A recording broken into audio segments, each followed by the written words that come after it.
life. Thought about doing a lot of things, but alas, I'm becoming a Zimbo in the worst way. By that I mean I'm becoming downtrodden, defeated. The outlook is bleak. The depression has gone national. Judging by the last 100 days since election, this government has been a failure. I forget what I voted for. I voted for something, I just forget what it was. My new year was better than most because I have no kids to worry about sending to school. I work from home, so the fuel crisis has not really affected me. I have no money for savings in my bank account, so there's no value to have been lost in the current wave of inflation that's hit us. Looking at my high school and varsity peers, I'm a joke. I have no hopes of getting married, let alone buying a house. I have no more dreams, just bouts of sleep interrupted by hunger. I went from 69 kilograms to my current pathetic 63 kilograms. I get angry at friends when they invite me out for meals and drinks. I was already scraping the bottom of the barrel before erections. Now I am beyond nice things. So I avoid friends and social gatherings and situations that involve me spending money. I scraped together my last coins to make the $1 parking downtown as I write this article. Luckily there's a national strike going on, so there are no parking attendants to complete my bankruptcy. I'm always behind on rent. Clients take months to pay for services rendered if they pay at all. I'm a trained film and television producer, but the industry is stagnant. ZBC is about as fun working for as getting a root canal. Speaking of which, I could use a visit to the dentist to help with these cavities. I carry floss and toothpicks to go with each meal, lest they become full and the pain returns. And then he pulls out a toothpick just to prove it. Nearly 2 years that I've been promising to get them fixed as soon as that good job comes in, still waiting. They go well with my shock absorbers and my worn out bearings of my car. I protest myself naked before you as I write my truths to you. My problems are small in comparison to the average Zimbabwean. I live in the leafy suburbs with a tennis court and pool. I exist on the fringes of the middle class. I can get into a millionaire's penthouse with the same ease I enter a single-room hut in the village. I often wonder why I stay. I figure I might as well document the collective hashtag that is MeTooZimbabwe. A tale of leaders who move their lips while the citizens starve. A story of taps that do not produce water. Dig a borehole for that. My little Odysseus trip back to the country of my birth. I came back here after 22 years away in 2014 with the hope of doing my part in helping make Zimbabwe great again. Now I'm just tired, grumpy, and full of self-pity.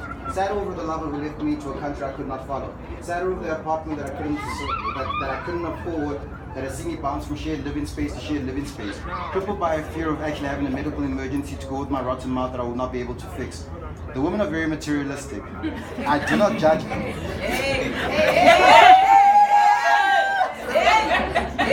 I'm speaking in metaphors, it's not real.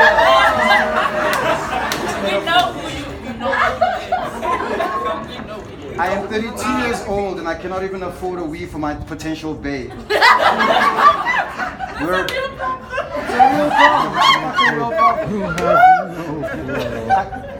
We are a broken society.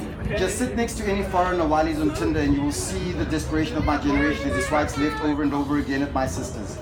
My dad lived a full life when he was my age. I'm a shadow on the surface of the sun in comparison to his achievements. I do not consider myself political. I'm just a tired individual, dreading another year like last year, fearing another month end, dodging living because the cost is beyond me. My dreams just interrupts my sleep. I do not believe in writing when sad, but if I follow my own policy, then I might never write again. Someone promised me some money if I write this. Maybe I can use it to coast through another month. Maybe I can use it to coast through another month in this hellhole called my life. The weather is still beautiful. We are millionaires when it comes to good people. We have the most qualified till operators, people with enough degrees to kickstart a global warming into high gear. The country is rich on paper. It just gets lost when we have to do business with the rest of the world. Bond notes are more like bondage. I do not know. I'm waiting to grow up. Maybe my generation can actually get around to the service delivery part of politics. Maybe when all the war veterans and comrades and Mdaras are gone from old age, we can get around to the business of making this country beautiful for us all. Right now, we're stuck in this never-ending cycle of politicking. If I was driving the car and it crashed, then surely I'll be at fault and take the blame. But whoever's driving this country is never at fault. Kinda like the last guy. I love the words that come out of his mouth. It's just a pity that's all it is. Words. Words out of a mouth that does not empathize with my rotten teeth. This is not a political statement. It is a summary of the life and current times of a man called Bongani. But I feel more and more like a boy than I do as a man as the days goes by. I cannot have another year like last year.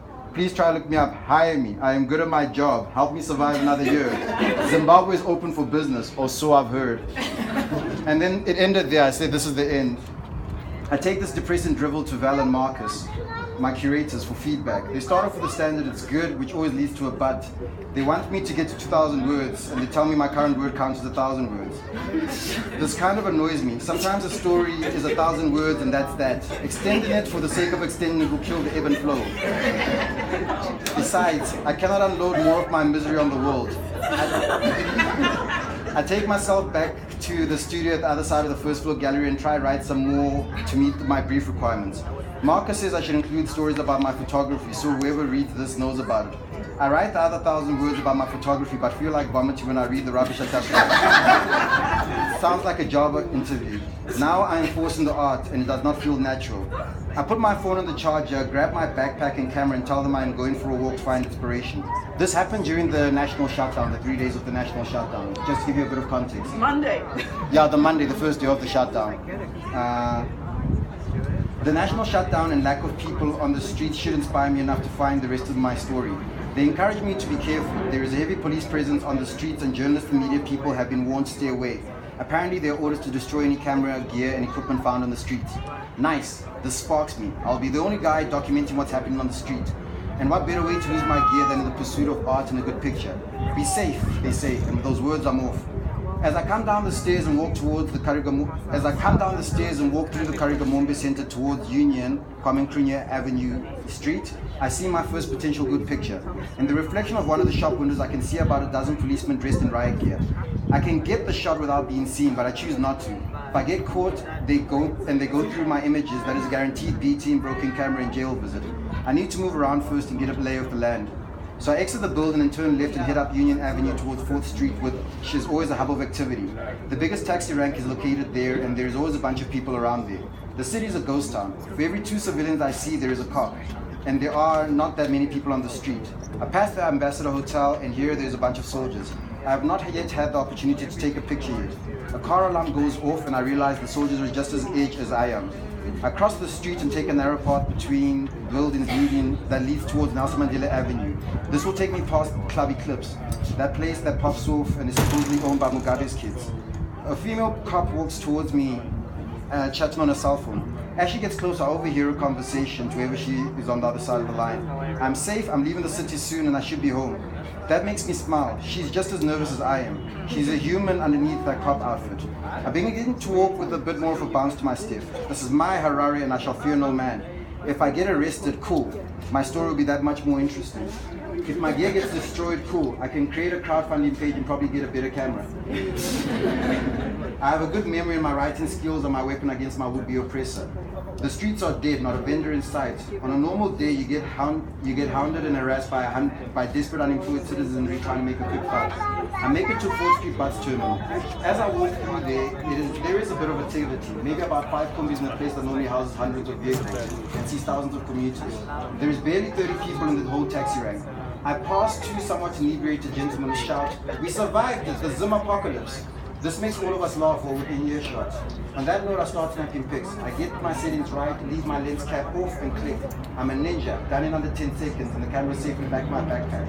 I move around, scope my surroundings, make sure there are no police, and snap away.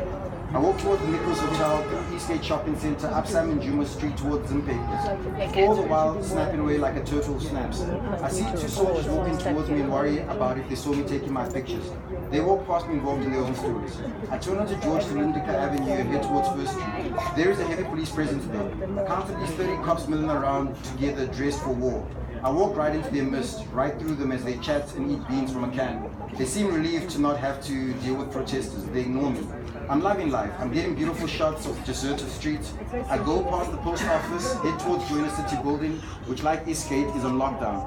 Outside Townhouse, I think that is the mayor's office, is a busload of cops in riot gear. I turn right onto Julius Nyerere Road and head towards Tomorrow Michelle Avenue. The riot police follow me. My heartbeat picks up. At the traffic lights, they do a U-turn and head away from me. I start breathing again and snap away. I get stoked from the rains. My lens is getting blurry from the raindrops. I'm nearly back where I started. The story from my walk is the sum total of my nation's frustrations. Later on, people will say this is the most successful stairway in a generation. The pictures I share with this story were taken at great personal risk, but this is history in the making and what I believe to be art. My petrol gauge is on empty as I drive into my home, safe and sound in a home that I cannot afford. It has been a good day. And I thank you all for reading and listening.